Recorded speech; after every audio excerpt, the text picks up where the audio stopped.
Welcome to Better Kansas City. So when it comes to a Facebook friend request, there are things to consider before you make a connection. Social media strategist Alex Greenwood is here with a refresher on the basics of adding online friends. So, we were just chatting. It's kind of funny that you can do an entire segment on something like this. And it's not just Facebook. There are also other social medias out there with the same thing. Well, what prompted this was I was looking at my Facebook page and I see that I have 24 pending friend requests. And I thought to myself, why haven't you said yes or no on any of these? Right. I was kind of paralyzed. I didn't know what to do, so I thought I would explore that a little bit. So if you're on the fence about something, what would you recommend a person asking themselves, is this somebody I want to let into my online life? Well, you should properly vet people. We were chatting, and there's people that kind of come up out of your past, and you're like, wait a minute, I'm not sure I remember them or not. But then you might see, you have mutual friends in common?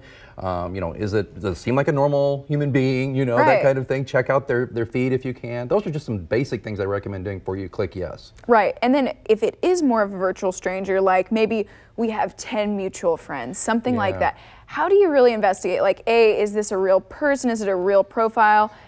And why are they trying to connect with me online so badly? Well, I've got a couple of extremes here. I'll tell you about a client and friend of mine. Okay. When, the beginning of the Facebook era, when everybody's like, oh my gosh, Facebook, we can connect with people, we can see when people. When it was the Facebook? The Facebook, that's right, yeah. The Book of Faces. And he was looking at it and he was thinking, okay, I want to do two things. I want to connect with people because he's very social, and he says, I also want to do some genealogical studies. So he went and found everybody on Facebook in America with his last name. He has over 1,000 followers now.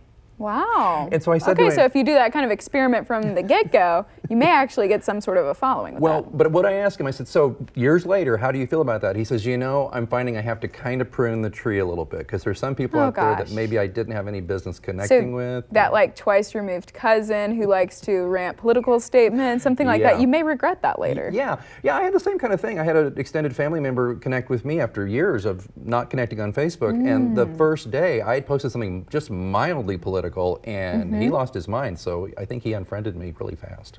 Man, Alex, who knew that you were so controversial? Oh, I know, I'm controversial. I used to, rent tapes and not rewind them, the whole thing, it's crazy. So, and what do you do if you find yourself in that situation? Maybe you sent the friend request and you are having, I guess, buyer's remorse, so to speak. What do you do there? It depends. If they're definitely family members, somebody you don't want to create a stir, you can always mute them so you don't see what they're doing. Or if they, I love the mute button. It has a real purpose. It really does.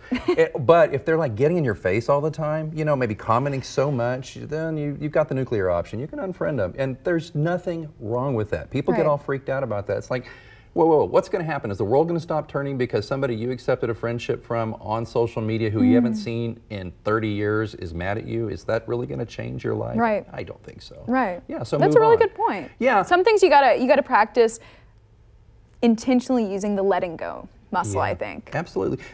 They say for everything there's a season, right? To every relationship there may be seasons. There's people you loved in high school, but maybe 30 years, 20 years, 15 years later, you don't have a lot in common other than high school, and that's okay. But does that necessarily constitute a friendship that you need to nurture online? And I love it when people say things like, there's a season for everything, or people will come into your life for maybe that time. Yeah, and I will say this one thing though. There have been people that I knew in high school, very dear friends I've known since I was 12 years old, that thanks to social media, I've rekindled a strong bond. And is that kind of the upside to social media and accepting those friend requests? Exactly right. There is an upside. Try to find that balance. And for every kind of nerd who drives you crazy, remember, there's probably a couple of folks you met online again or rekindled online again that make things really special for you. Okay, well, it's the balance in life, the balance in social media, obviously. Some downsides, but hopefully more positives than negatives. I think so. Okay. Alex, thank you so much.